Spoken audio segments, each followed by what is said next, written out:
Hello and welcome back to my weekly show where I talk about the ups and downs and in-betweens of selling on eBay. This week we have a lot to cover. I'll be talking about this insane reselling operation mentioned in the title. I also hit up a few citywide garage sales this past weekend and got some good inventory, so I'll be talking through that. And of course, I'll be running through my sales numbers for the week like I do every week, so let's dig in. Earlier this week, I watched a video from Business Insider about a reselling company that kind of blew my mind. They've taken clothing reselling, which is something that many of us do by hand, one at a time, and industrialized it to this incredible scale. The company is called ThreadUp, and you've probably or maybe heard of them. Originally, ThreadUp was more like eBay or Poshmark, where sellers like you and I would list clothing on their platform, and when a buyer bought it, we would ship it out to them, just like eBay or Poshmark works. But about a decade ago, they pivoted, and today ThreadUp handles basically every part of that reselling process. They source, they list, they take photos, they inventory, they ship, and people who want to sell their clothes, they basically just fill this bag up and send it into them, and when those clothes eventually sell, ThreadUp cuts them a small check later, kind of just like a traditional consignment shop. But the scale that they're doing this at is incredible to see. They use a combination of human processing and AI to identify and sort and categorize all of that incoming inventory. They have these insane automated photography stations that crank out clean images from all angles in a matter of seconds. And once an item is listed, it moves into this massive robotic warehouse system that looks like something out of a science fiction movie. It's honestly one of the most sophisticated reselling operations I've ever personally seen. And I get it, you're not going to build a robot warehouse in your garage, so why am I even sharing this with you? Because ThreadUp is dealing with the exact same challenges that we as small resellers deal with, just at a different scale. Things like, how do I find more inventory? How do I process it faster? How do I take better photos more quickly? How do I list more efficiently? How do I quickly store and retrieve it when it sells? How do I efficiently pack and ship it? And while you don't need millions of dollars in automation to improve your own setup, you do need to be thinking about your reselling business in the exact same ways, even if you don't sell clothing and at a much smaller scale. So that could mean things like tightening up your listing process or finding ways to source more inventory in less time without driving 200 miles a week. Or maybe it's creating relationships where people bring the inventory to you instead of you going and finding the inventory. Maybe it's rearranging your space so that you can process and organize incoming inventory more efficiently. Or maybe it's investing in some new lights and a larger table to take better photos or redoing your outdated inventory system. You really need to be thinking about each part of the reselling process and coming up with ways to optimize it. That's the difference between just having a random hobby and running an actual business. And there's no rule that says you have to stay stuck doing all that stuff manually forever like you are today. And it's unlikely you're going to build a company that operates at that scale, but you can learn a lot from what they're doing, and you can use that to make your business stronger. There are some other crazy facts from watching this video that I wanted to share. Like, I learned that the average life of a piece of clothing is just 2.5 years, which is sort of crazy considering I still wear clothes that I got when I was in college. I also learned that around the world, a garbage truck's worth of clothes is burned every single second, which is maybe the most depressing thing I've ever heard. Also, this is interesting. Goodwill and other thrift stores like them sell only about 25% of what gets donated. The rest is discarded. That means 75% of what gets donated to places like Goodwill or Savers or Salvation Army just gets thrown away or sent out of the country, which is just wild. 75%. And in fact, 780,000 metric tons of used clothing are exported from the US and Canada every year. 780,000 metric tons. That's the weight of about 8 aircraft carriers. And that's like, this is why when you hear people talk about there not being inventory out there to find, it's just really hard to agree with that statement. There's so much inventory out there, and if you're having trouble finding it, chances are you may just not be looking for the right kind of inventory, because it's everywhere. It's an overwhelming amount of inventory that's out there. So much so that 8 aircraft carriers worth is being sent out of the country, just clothing alone, every single year. It's just wild. There's so much inventory out there. If you want to check out that full Business Insider video, I definitely recommend it. I'll drop a link below. All right, let's talk about some garage sales now. I did go to some citywide garage sales this past weekend, and I really enjoy citywide garage sales. What I don't like are neighborhood garage sales. Neighborhood garage sales are just like they're too chaotic. There's too many people in a small area to where I'm just like, don't even want to mess with it. But a citywide sale, I think, is very different. Usually they're in smaller cities. I live in St. Louis, and so there's a bunch of smaller cities outside of St. Louis that have these citywide sales, and it's nice and spread out. And there's, 100, 150 garage sales happening within maybe like a 5 square mile radius. And it's really fun to go to those. I love going to citywide garage sales, and I did find some good stuff. So let's check some of that stuff out. First, look, I got a bunch of shipping supplies and packing materials and rubber bands. This is just personal stuff for the business. A bunch of packing paper. These were $1 a piece for each roll. Each one has 70 sheets. I got 9 of them. I got a bunch of Uline poly mailers. These were $1 a piece. I got a bunch of rubber bands, which come in handy. These were $1 a piece. So always keep an eye out for business supplies while you're out at garage sales. Very good deals on stuff like that. Start off with this. This is a Homedics Aaliyah. It looks like it's an aroma diffuser for essential oils. I paid $3. It's brand new in the box. I couldn't find any exact comps, but they sell at Walmart for $60, so I'm assuming I can make some money on it. I also got this architectural lamp from Lux. This is a Model CS. It's a vintage piece. It's yellow. It's in good shape. They said it worked. I paid $15 for it. I think I'll probably get around 100, I would say. I'll need to test it, of course. Also, check this out. Do you remember these? Zune. This is like way back in the day when the iPods first came out. This was Microsoft's answer to the iPod. This thing, I'm not exactly sure what I'm going to get for it. It's not brand new and sealed. It is open, but it almost seems brand new, like it's never been used. I can't tell. That looks pretty clean, y'all, doesn't it? Anyway, we'll figure out the condition. I think it's going to get anywhere from 75 to 150 for this, depending on what the condition actually is. Also got a Camillus knife set. I paid $10. I think it's probably worth 40 or 50. This big thing is a putting arc. I guess it's some sort of golf accessory. I've never heard of it. I paid $3. It should sell for about 75 or 80. This was the dud of the day. $5 for this rocket book. It's kind of an interesting concept. I guess you write on this notebook and it sends it up to the cloud for you wirelessly through Bluetooth. I thought it was kind of cool. I figured at $5 it would be worth more than that. It is. It's worth maybe 25.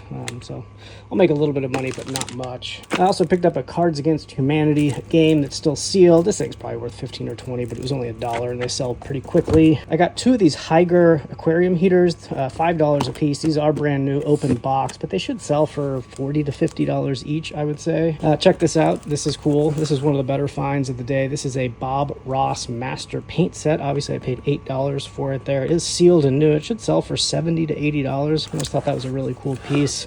Love Bob Ross. Used to watch it a lot with my grandma. But yeah, good find there. What else? Oh yeah, this is just a Nike soccer ball. Nothing super great. I only paid $2, and it's probably worth.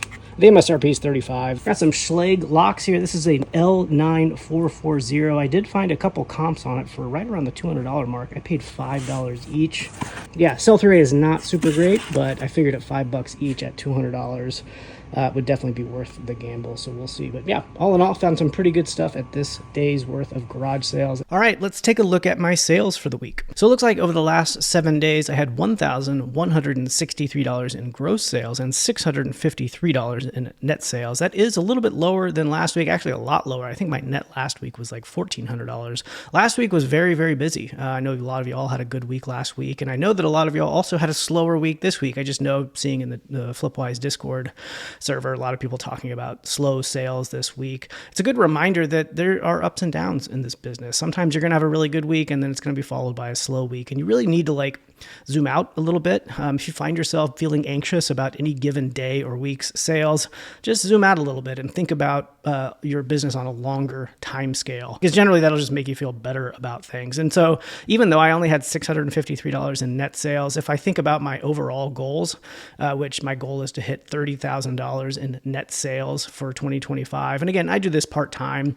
And so I set my goals accordingly. And my goal is to hit $30,000 in net sales for the year of 2025. And even 653, that's over my goal. And so a weekly, if you break that down by the week, it's, what is it? It's $576 net per week is my goal. If I hit that every week, I will hit $30,000 in net sales. So even though it felt like a slow week, it's still within my range. It's still within my goal. And sometimes there's going to be weeks that are below.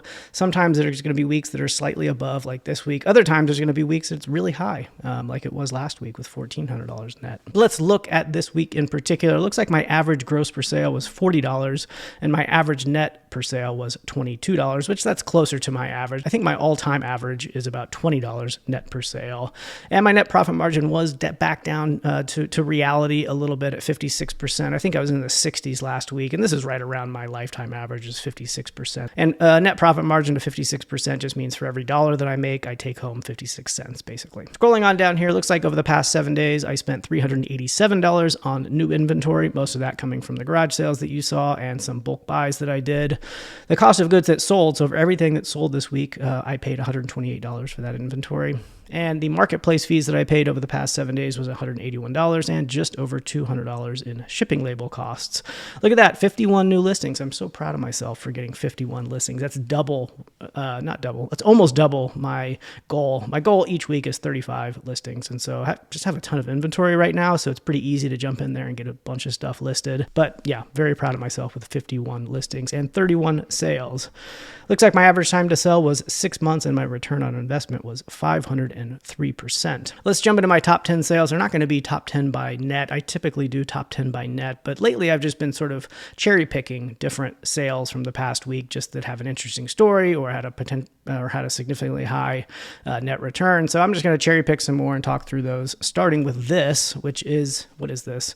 Riccar Type S vacuum bags. And so this is a great example of an item where, I sold it for $12.34, with free shipping, and I made, $4.82 net return on that. And you might be thinking like, is it worth your time to do that? And not really, but let me just tell you my thought process here. This came from a church sale. I had a giant bag of stuff that I was already getting, and I saw these, and I did a quick lookup on them. I spent 20 seconds looking at it, and I just knew that it was going to, A, sell very quickly based on the sell-through rate, and B, it was super easy to list. I didn't have to do anything. It's a brand new in package, and C, it's going to ship very easily. You don't have to do any packing. I can pop this into a poly mailer and be done with it. And the amount of time that I invested into this sale in particular is just extremely low. Again, I'm picking something up, spending less than a minute researching it, putting it into a bag, getting it home. It has a barcode. I'm able to scan it and get a sell similar listing, and in under 2 minutes have it listed. And then, a week or so, how long did it take? 3 weeks. It took a little, 3 weeks to sell. And then I put it in a poly mailer, slap a label on there. I mean, we're talking a total investment of maybe 4 to 5 minutes on this. And, it is only $4.82, but every little bit adds up. And I just don't mind making sales like this. So that's why I put it in here. It's just a good example of one that doesn't really seem worth your time. Maybe you don't think it's worth your time. That's totally fine. You can make that decision. But for me, it means a lot if I can source it quickly, list it quickly, and ship it quickly and easily. And even if I'm only making a few bucks on it, I just don't mind. And so that was the case here. Coming in at number 9, these Camelback bottles. These I got at a garage sale. I put these on here. I finally sold out of them. It's been a while. When did I bought them in August of 2022. So we're coming up on 3 years that I've had these, and I had a bunch of different models. These were the gray ones. I had some blue ones. I had some large ones, small ones. This is I think the very last of these. And it looks like I paid $1 for them. And this one sold for a net return of $13.73. But again, all in, all 6 of these sold for a net return of $86.95. So that's just another example of where a net return of $13.73 doesn't seem that great, but when you multiply that by 6, and again, super easy to list, super easy to ship. I'm making $86, just on this pretty quick purchase. So pretty happy with that. And I think this is the last of my hydrate or die bottles to get out the door. Coming in at number 8 is this Department 56 Christmas Vacation Cousin Eddie RV Salt and Pepper Shaker. So this is a fun one. I got this at a garage sale, and this is another one to talk about here. I didn't make a ton of money on it, $17.80, but a great example of, I guess, just trusting your instinct or trusting your gut, because the sell-through rate for this was terrible. It's actually non-existent. There were 8 listed and 0 sold. Part of that could have been that sold listings data only goes back 90 days, and we are beyond the 90-day point for Christmas. This is probably a Christmas item. When I was out in the field sourcing, I didn't bother to check product research or TerraPeak to see the sales history going beyond 90 days, but there was none sold, but there was a bunch listed, 8 listed, but they were all new. And this was used, and they were really high. They were listed for a minimum of $50. Some of them were listed up $80 and $90. And so I decided to get it also because it was only a quarter. I got it at a garage sale, but it sold in 8 hours. And so it's just a good example of like looking at the data on the eBay app isn't always 100% trustworthy. You can't always go purely by the data. You also just sort of have to trust your gut on some of these things. And this is a good example. Department 56 is a great brand. This is a vintage piece. It was in good condition. Salt and pepper shakers are collectible. This had a tie-in with a movie that's also very collectible. And even though there was none sold, I took the risk at 25 cents. I know what you're saying, Justin. You're so risky. Stop being so risky. You have a family. But I did take the risk at 25 cents, and it paid off. I made $17.80 in about 8 hours for this salt and pepper shaker. Coming in at number 7 is this lot of 6 Fruit of the Loom cotton shirts. This I pulled out. Wow, it took forever to sell. November of 2022, I got this from a pallet of Amazon returns. And you see videos all over YouTube of people buying pallets of Amazon stuff, Amazon returns usually, and reselling it. And so I was like, hey, I want to try that. Sounds like fun. And you know what? It is a lot of fun. I really enjoyed buying these pallets and taking them home and unpacking them. However, they were not very profitable. They did not really fit my idea of profitability. The return on investment, the margins were just not as good as what I expect in my own personal reselling business. Maybe it's okay for you. And again, everyone's reselling business is different. Everyone has a different tolerance. Everyone has different goals. But for me, it just really wasn't worth it. And that's a big reason why you want to be tracking your data, is so that you can make those types of informed decisions. I mean, just look at this. I can look at these pallets that I bought.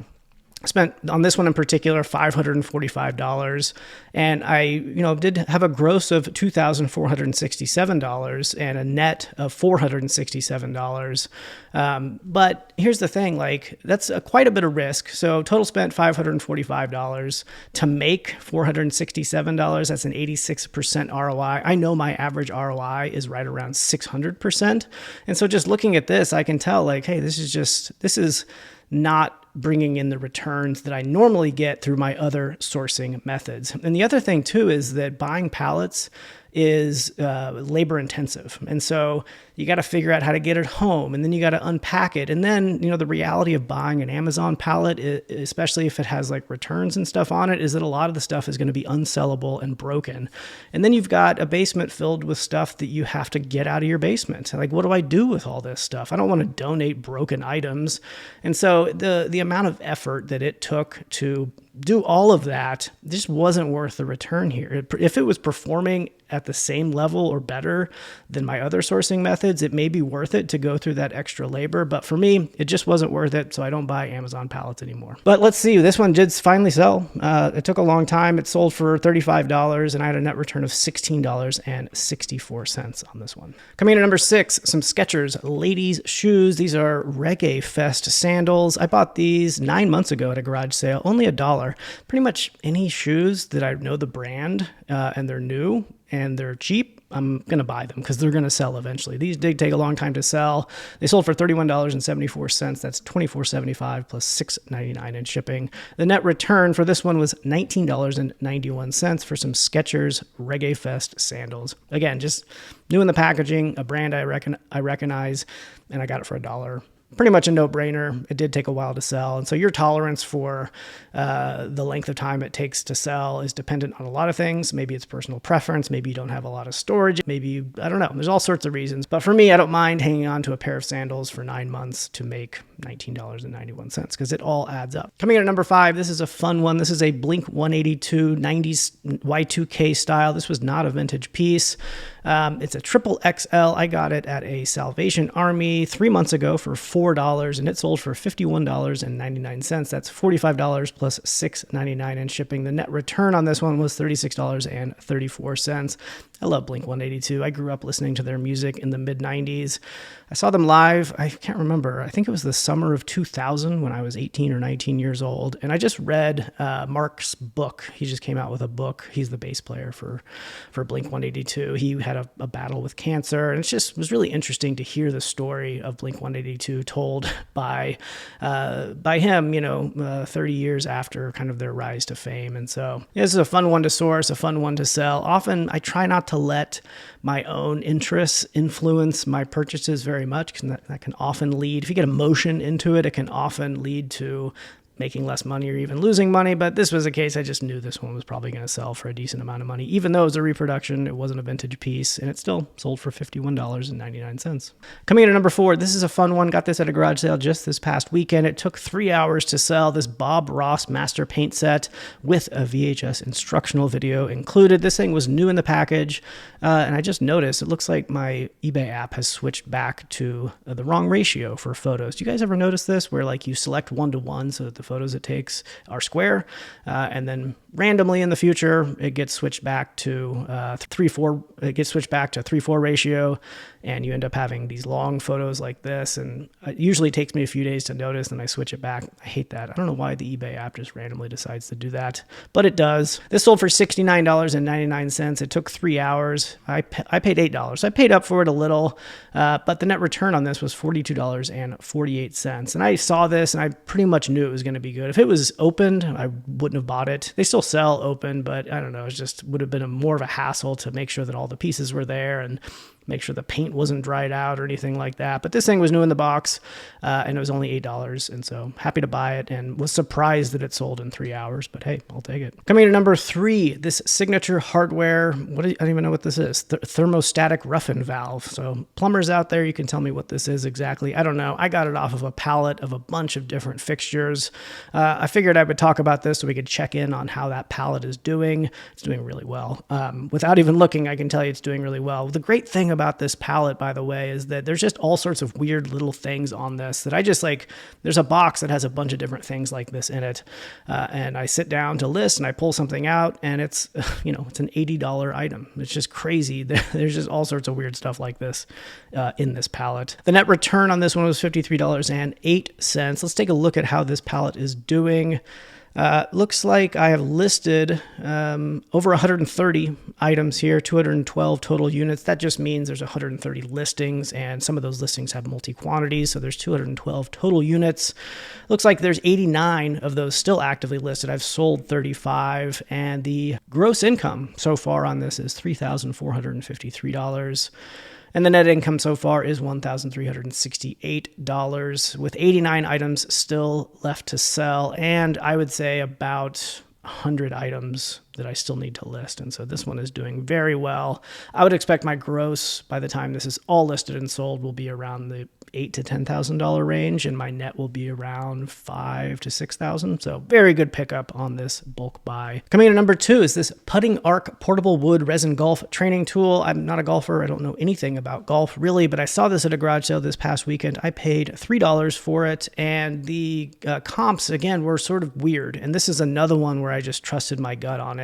There was no active that I saw that were exactly like this. There were a lot of active that looks like whoever made this Putting Arc product has updated it since this one existed, and there's newer and fancier ones. No sold. I think there's one sold over the last 90 days, so it had some sales history.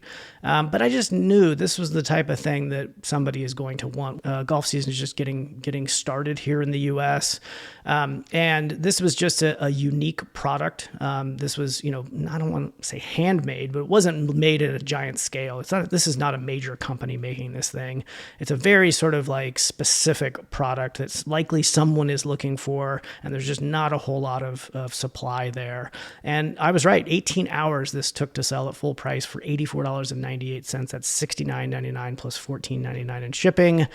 That purchase price was $3. The net return was $61.93. You might think, oh, it might be tough to ship. This thing was big. You can't really tell the scale there, but it was big. It only took $9.26 to ship, though. And when you have long items like this, you definitely do not want to ship it through the post office. The post office hates big items. They hate especially long items. And the reason is, think about the trucks that they use. They will overcharge you for big and long packages like this because it just disrupts their service. It disrupts their organization and their truck. Their trucks are just not meant to store stuff like this. So they'll take it, but they will charge you a lot for it. Whereas UPS and FedEx, they are more set up to handle items that are long and big like this. And just look at the size of their trucks as as an example. And so only $9.26 to ship this guy. Coming in at number one of these Vask hiking boots. Y'all might remember these from a few weeks ago. They came from a garage sale. I paid $15 for them. They took 12 days to sell. This was my best sell of the week. That's why it's sitting at number one. They sold for $139.98. Had a net return of $88.87. Look at that. Cost to ship $14.11. Cost more to ship these than that super long putting arc thing from before. Either way, net return $88.87. Just a good sale. And these, I think I remember mentioning these on the last video, but I'll say it again. There's two things that gave this away as being a valuable item to pick up. One, I knew the brand, but even if I didn't know the brand, there was two things. They were Gore-Tex. They had a little Gore-Tex badge on there. And Gore-Tex is a technology that companies must license. And that just means that, not every pair of boots is going to license the Gore-Tex technology, because that's just going to add to the cost of those boots. So you just know that if it's Gore-Tex, it's probably going to be a little bit better in quality and in price and value. And also, same goes for the soles. They were Vibram soles, that little yellow badge on the bottom. Same deal. People have to license that technology if they want to use Vibram soles on there. And Vibram's known for making very good soles. And so those two things told me that these boots were going to be worth buying. They were also new. They didn't have the box, but they were brand new. And yeah, $139 they sold for in 12 days for the best flip of the week. All right, lights out. One of the things I wanted to talk about here is that making videos, it's impossible to make videos for everyone. And I think this end of my video lights out moment is a good example of that, where, I don't know, I just did this one time where I kept talking after I turned the video off like this. And some of y'all liked it. You're like, oh, I love the lights out stuff. But other people are like, I don't like the lights out thing. And it just reminds me that, like, when you make content, when you make videos, when you do anything creative, some people are going to like it. Other people are not going to like it. It's literally impossible to make everyone happy. I could maybe try, like maybe I just turn the lights on for a second and then I'll turn them back off. And then I'll turn them back on, again, for the people that like to have the lights on when I talk, or then I'll turn them back off for people that prefer it to be a little bit more intimate. Or, maybe I'll turn, the fireplace on a little bit, or maybe like a little waterfall, something a little bit more relaxing. I don't know. Anyway, I can't make everyone happy. So, you know what? If you don't like the lights off, I'm sorry. If you do like the lights off, great. But I'm just glad you're watching. Thank you for watching these videos. I enjoy making them. I'm glad you like watching them, and we'll see you next week.